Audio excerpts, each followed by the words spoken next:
Have you ever noticed what happens when you disappear? No warning, no explanation, no drama. Suddenly, people who used to ignore you start looking for you. The ones who thought they had you figured out begin to feel uncomfortable. Why? Because your silence breaks their control. Your absence changes the narrative. When you stop being constantly available, you become a problem for those who only knew how to manipulate you through your presence. And the strange part, it's not you miss, it's the control they had over you. That's when you become dangerous. Because real power doesn't scream, it simply disappears. That it's crazy how we're taught from childhood that our value depends on being available, always answering, always smiling, always saying yes even when everything in us is screaming no. We were raised to think that saying I need space is selfish. But here's the truth. Being constantly available doesn't make you generous, it makes you an emotional vending machine. Something people use, not something they value. You want to be respected? Try disappearing. Don't respond right away. Don't explain. Just vanish. And watch. Watch who panics, who gets irritated, who tries to provoke you just to get a reaction. That's when you'll finally see who never saw you as a person, but as a function. Here's the brutal truth. As long as you keep saying yes out of fear of losing people, you're the one being lost. Because every time you say yes when you mean no, you abandon yourself. Every time you justify yourself to someone who doesn't even deserve an explanation, you're handing over your power. Every time you react to keep the peace, you start a war inside, and all that builds up, until all you're left with is exhaustion, frustration, and a hollow feeling you can't explain. Why? Because you're giving your energy away to people who would never do the same for you. You're spending your presence in places where not even your absence is noticed. And if that hurts, good. It means you're waking up. And waking up always hurts at first, because when you're too predictable, you become invisible. And when you're always there, people stop appreciating you. They stop seeing you. You become a default. But you're not a default, you're sacred. Space and sacred things aren't handed out to just anyone. So no, you're not turning your back on the world. You're turning toward yourself. Carl Jung called it individuation, the process of becoming whole. It starts with silence. Not the silence of weakness, but the silence of awareness. The silence that says, I don't owe you my peace. Take a second and ask yourself, how many times have you replied to messages you didn't want to answer? How many times have you gone to events you dreaded just to keep the image alive? How many times have you betrayed your own needs to hold on to someone who wouldn't lift a finger for you? That's not kindness. That's self-abandonment. The truth is, you are not obligated to be emotionally available to everyone. That's a myth, a dangerous one. Being constantly accessible doesn't make you noble, it makes you exposed. It makes you a target. And once you realize that, you start guarding your energy like the rare, precious thing it is. You want to know who really respects you. Disappear, step out of the routine. Stop showing up when expected. Let your silence speak louder than the thousands of words you've wasted trying to be heard. Because silence can't be manipulated. It makes people nervous. It reveals everything. That's when masks fall. When you stop reacting, people show who they really are. And most of them, they weren't relating to you. They were relating to the role you agreed to play. But when you stop playing, the whole game breaks. Carl Jung talked about projections, how people see in others what they refuse to see in themselves. And when you're always available, you become the perfect screen for their illusions. The helper, the fixer, the peacemaker. But that's not who you are.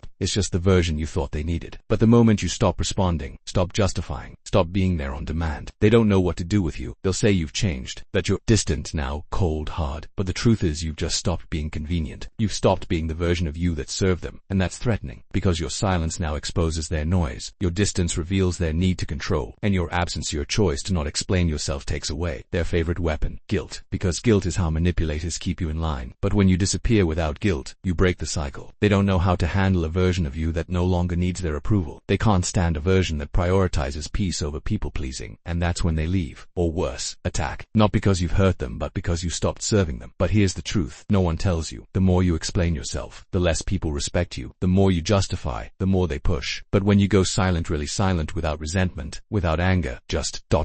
gone, that's when the shift happens. Suddenly your absence says what your words never could. I choose me. And that sentence, unspoken, powerful, redefines your worth. So don't be afraid to be misunderstood. Don't fear being called selfish. Don't panic when the room goes quiet after you leave. That's not loneliness. That's clarity. That's alignment. And yes, at first it'll feel empty. But give it time. That emptiness becomes peace. That silence becomes power. And that solitude, it becomes the strongest version of yourself you've ever met. If this message resonates with you, if something deep inside you feels like it just clicked, right in the comments, I choose me. Let's see how many of us are finally ready to stop explaining and start reclaiming. And don't forget, in the next video, we'll go deeper into how to protect your energy from those who feed off your guilt. You don't want to miss it. See you there, because here's the thing: when you disappear, not in anger but in awareness, you stop being a product of someone someone else's expectations. You stop existing just to validate someone else's needs, and the silence that follows. It's not absence, it's redefinition. You're not fading, you're refining. You're not isolating, you're aligning. And this realignment brings with it a strange kind of power, one that doesn't shout or prove or explain. It just is. Quiet, firm, undeniable. At first, it feels like loss. You'll wonder if you're doing the right thing. The urge to go back, to apologize for simply stepping away, can be overwhelming. But don't rush back to places that never truly saw you. Don't reopen doors that only led to depletion, because something begins to change in that stillness. You start to hear your own voice, not the voice shaped by guilt or fear, but the one that's been buried under years of trying to be enough. And that voice, it's powerful. It doesn't beg, it doesn't chase, it knows its worth. The people who get uncomfortable with your silence were never comfortable with your truth. They liked you pliable, predictable, always available. But the version of you that walks away without slamming the door, that version terrifies them, because it's not seeking revenge. It's not looking back. It simply knows better now. That kind of energy can't be manipulated. It can only be respected, or lost forever. And yes, you'll lose some people. That's part of it. But those who leave when you stop overgiving were never truly there for you. They were there for the role you played, the comfort you provided, the silence you filled. Let them go. Let their absence make room for something real, for people who don't need you to shrink to feel safe, for spaces where your boundaries aren't seen as rejection, but as such. You're not becoming hard, you are becoming clear. So ask yourself one last time, who are you when you start performing? Who are you when you don't explain, don't react, don't justify? That version of you, the one who doesn't need to be everywhere, for everyone, isn't selfish, it's sacred. And when you step into that version fully, you stop existing on demand and start living on purpose. If this resonated, don't just think about it, live it. Write in the comments, I disappear to rebuild. Let's see who here is truly ready to step out of the noise and return home to themselves. And if you're walking this path, don't stop now. Watch the next video. It's where everything clicks, where silence becomes strategy, where solitude becomes strength, where absence stops being a reaction and becomes your revolution. See you there.